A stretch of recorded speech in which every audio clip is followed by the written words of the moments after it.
Hey fellas, how you doing on my Route 3 in the 911 with the GTA 5 chat show? I want to have a bit of a discussion today about being grateful for what you're given. Now, because right, what sparked this off? Essentially, I put a video up the other day talking about the stuff that's coming out with the heist when they're coming out, and I kind of defended Rockstar to a certain extent with regards to how long it's taken them to put the heists out, because I believe that the fact that it's taken them 7 months is okay. I can wait for it. It's going to be a big addition to the game. All the stuff that they've been doing prior to the heist release have been substantial and have essentially added content to the game, which should in theory last you as long as you need, right up until the heist come out.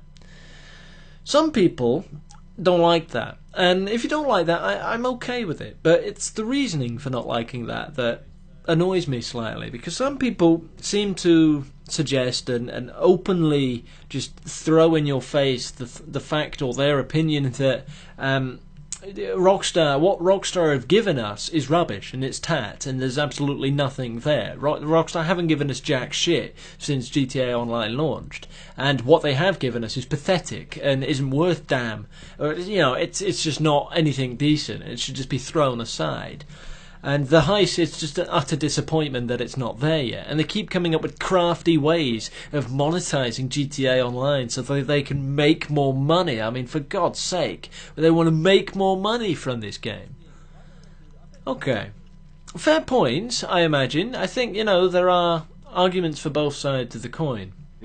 I sit on the defending Rockstar side of the thing, because let's have a look at what we actually have had since the GTA Online's come out.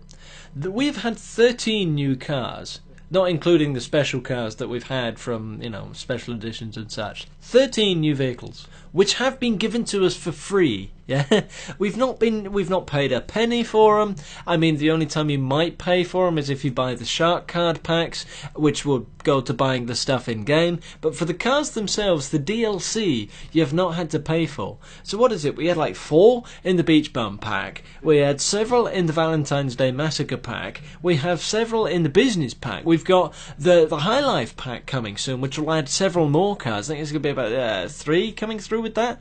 So we're going to have more vehicles yet again. We've not paid for a damn thing. Okay. So at this point you might say, okay, within 7 months, 13 new vehicles might be not enough. Well, if you look back to what the Wild Leather Gaetoni and all that had, they did have a fair few, but I don't know off to hand how much they actually had.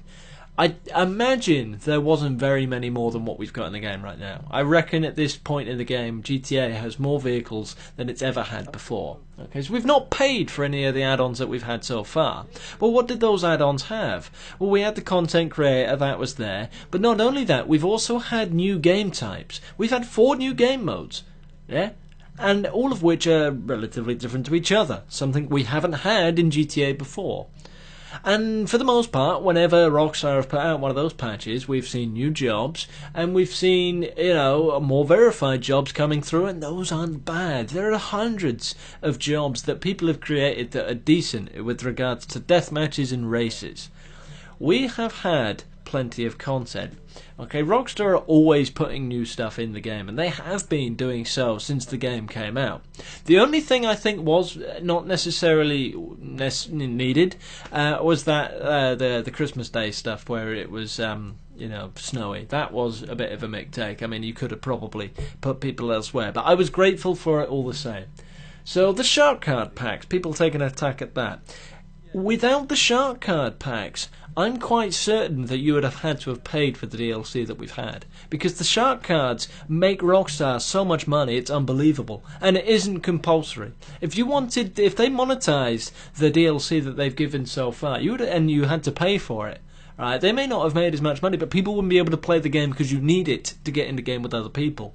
That's why whenever you go on to Call of Duty and you haven't got the other pack, you can't play with that person in that map, so you've got to go somewhere else, or you've got to drop them. So they've not done that. Okay? They're also going to be adding the ability to create new different types of game modes when you get the new content creator on Monday. They're also going to, like I said, have more vehicles coming through. The heist will be coming sometime soon. Okay? So we have had plenty of content to get stuck into. There's loads to do in GTA Online. There's just stacks There is no excuse. Of course, you could argue that Rockstar could have hurried with the heist a little bit, but you've also got to think that it is a business. They probably could have had the heist done a month after the game came out and released it, but why would they do that when they can make money off the game without losing anything for the next 6 months, put the heists out, and then after then, you make the longevity of the game last even longer. We're going to have plenty of content, and if you're giving it for free, don't bitch. Bye-bye.